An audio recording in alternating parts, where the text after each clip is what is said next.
আল্লাহ সুবহানাহু ওয়া তাআলা তার পবিত্র কোরআন মাজিদের মধ্যে বলছেন, ইয়া আইয়ুহান নাস, হে মানব সকল, ক্বাদ জাআতকুম মাউইযাতুম মির রাব্বিকুম, তোমাদের কাছে আল্লাহর পক্ষ থেকে উপদেশ এসেছে। মাউইযা, ক্বাদ জাআতকুম মাউইযাতুম মির রাব্বিকুম, তোমাদের কাছে তোমাদের পালনকর্তার কাছ থেকে উপদেশ এসেছে। সেই উপদেশটা কি? পবিত্র কোরআন। পবিত্র কোরআনের একটা নাম হচ্ছে উপদেশ, মাউইযা। এরপরে আল্লাহ সুবহানাহু ওয়া তাআলা বলতেছেন, ওয়া শিফাউল লিন-নাস, এবং মানুষদের জন্য রোগের প্রতিষেধক, রোগের উপশমকারী, রোগের নিরাময়কারীও এসেছে। কি তার মানে? কোরআন দিয়ে রোগের নিরাময় হতে পারে, আল্লাহ সুবহানাহু ওয়া তাআলা এটা বলতেছেন এখানে। ওয়া হুদা, এবং হেদায়েত এসেছে, পথ নির্দেশনা এসেছে। একই আয়াতে কিন্তু এই শব্দগুলো আসতেছে। ওয়া রাহমাতুল লিল মুমিনিন, এবং মুমিনদের জন্য রহমত এসেছে। আল্লাহ সুবহানাহু ওয়া তাআলা এই আয়াতে বলতেছেন যে আল্লাহ সুবহানাহু ওয়া তাআলা যে কোরআন পাঠিয়েছেন সেটা হচ্ছে আমাদের জন্য কি? উপদেশ। সেটা আমাদের জন্য কি? আমাদের জন্য সেটা হচ্ছে রোগের নিরাময়, শিফাউল লিন-নাস, শিফা, নিরাময়।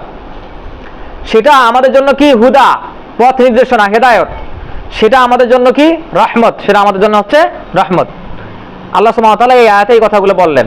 তার মানে আল্লাহ সুবহানাহু ওয়া তাআলা হচ্ছে প্রথম ওয়াজকারী। তাহলে আমাদের উদ্দেশ্যে প্রথম ওয়াজকারী কে? আল্লাহ সুবহানাহু ওয়া তাআলা। তিনি আমাদের প্রথম ওয়াজ করতেছেন কোরআনের মাধ্যমে। এই বিষয়টাকেই যে ওয়াজ কেমন হবে, এটা রাসূলুল্লাহ সাল্লাল্লাহু আলাইহি ওয়াসাল্লামের হাদিসে আসছে, আদ-দীনু নসিহা, নসিহত, উপদেশই হচ্ছে দিন, দিনেই হচ্ছে উপদেশ। তার মানে আল্লাহ সুবহানাহু ওয়া তাআলা যে উপদেশ পাঠালেন আমাদের প্রতি, যে কোরআন পাঠালেন, সেই কোরআনটাই হচ্ছে ওয়াজের আসল বিষয়বস্তু। এই কোরআন থেকেই ওয়াজের বিষয়বস্তু নিতে হবে আমাদের। সেই বিষয়বস্তুগুলো, কোরআনের যে বিষয়বস্তু, যেটা ওয়াজের বিষয়বস্তু হবে, সেই বিষয়বস্তুগুলো কিভাবে মানুষের কাছে দিতে হবে, এই বিষয়ে আল্লাহ সুবহানাহু ওয়া তাআলা বলছেন। সূরা নাহলের 125 নম্বর আয়াতে আসছে, উদউ ফিল আমর, নির্দেশ সূচক সিগা। বলা হচ্ছে তুমি ডাকবে ইলা সাবিলি রব্বিক, তোমার রবের পথের দিকে, বিল হিকমা, হিকমত সাথে, প্রজ্ঞার সাথে, বিচক্ষণের সাথে মানুষকে ডাকবে। ওয়াল মাউইযাতিল হাসানা, এবং উত্তম উপদেশের সাথে, উপদেশের মাধ্যমে, সৎ নির্দেশের মাধ্যমে মানুষকে আল্লাহর দিকে ডাকতে হবে।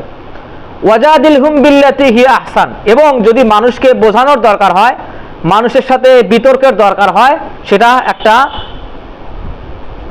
সুন্দরতম উপায়ে সেই বিতর্কটা করতে হবে। মানুষদের কাছে যেন এই দিন সম্পর্কে বাজে ধারণা ছড়িয়ে না পড়ে, এই উদ্দেশ্যে সেই বিতর্কটা করা যাবে না। আল্লাহ সুবহানাহু ওয়া তাআলা এই যে আমরা কোরআন থেকে উপদেশ দিব, দিন যে নসিহা, সেই নসিহাটা কিভাবে মানুষের কাছে পৌঁছাবো, সেই পন্থাটাও আল্লাহ সুবহানাহু ওয়া তাআলা এখানে বলে দিলেন।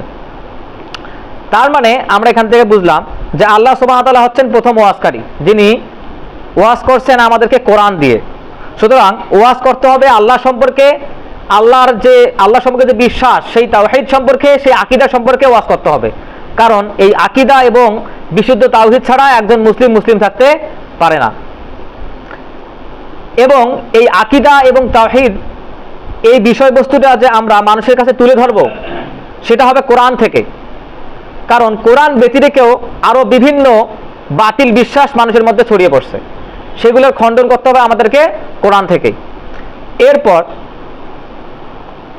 আসলে কোন লোক যিনি কোরআন, এই উপদেশ থেকে মানুষকে উপদেশ দিবেন, নসিহা করবেন, কোরআন সম্পর্কে তার জ্ঞান কতটুকু থাকতে হবে, এই বিষয়েও পরবর্তীতে ফকিহগণ বলার চেষ্টা করছেন যে যিনি কোরআনের যে সূরা কিংবা যে আয়াত কোন উদ্দেশ্যে নাজিল হয়েছে, যেটাকে আমরা শানে নুজুল বলি, সেই শানে নুজুল সম্পর্কে যার জ্ঞান থাকবে। কারণ যে আয়াতটা যে কারণে নাজিল হয়েছে, সেই প্রেক্ষাপট যদি আমরা না বুঝি, তাহলে তার ব্যাখ্যা অন্যখানে নিয়ে যাওয়ার সম্ভাবনাটা থাকে। এই জন্য শানে নুজুল বুঝতে হবে। এরপর কোরআনের কিছু আয়াত আছে, কেউ বলেছেন 60টা, কেউ বলেছেন 20টা, কেউ বলেছেন 5টা থেকে 60টা কিছু আয়াত আছে যেগুলো মানসুখ হয়ে গেছে। সেই বিধানগুলো রহিত হওয়ার পরে আল্লাহ সুবহানাহু ওয়া তাআলা আবার নতুন বিধান দিয়েছেন। সেই নাসেখ এবং মানসুখের আয়াতগুলো সম্পর্কে তার জ্ঞান থাকতে হবে। কেননা যে বিষয়টা রহিত হয়ে গেছে, সেই বিষয়টাকে যদি কোরআন থেকে সুন্নাহ হিসাবে বর্ণনা করা হয়, তাহলে মানুষ একটা সমস্যার মধ্যে পড়ে যাবে যে এটাও মানতেছে, ওটাও মানতেছে, আসলে কোনটা ঠিক। এইরকম একটা সমস্যায় পড়তে পারে। এই জন্য যিনি কোরআন থেকে মানুষকে নসিহা করবেন তার নাসেক এবং মানসুখের জ্ঞান থাকতে হবে। এরপর কোরআনে কিছু মুতাশাবিহাত আয়াত আছে, সেই আয়াতগুলো সম্পর্কে তার জ্ঞান থাকতে হবে এবং কোরআন সম্পর্কে কোরআনের যে আয়াতগুলো আমি পাঠ করতেছি তার অর্থ তাকে জানতে হবে। এখন যারা কোরআনের অর্থ মুতাশাবিহাত সম্পর্কিত যে আয়াতগুলো, সেই আয়াতগুলো সম্পর্কে জানে না, কোরআনের নাসেক মানসুখ জানে না, কোরআনের শানি নুজুল সম্পর্কে জানে না, তাদেরকে আসলে ওয়াজের মাঠে আসা উচিত না।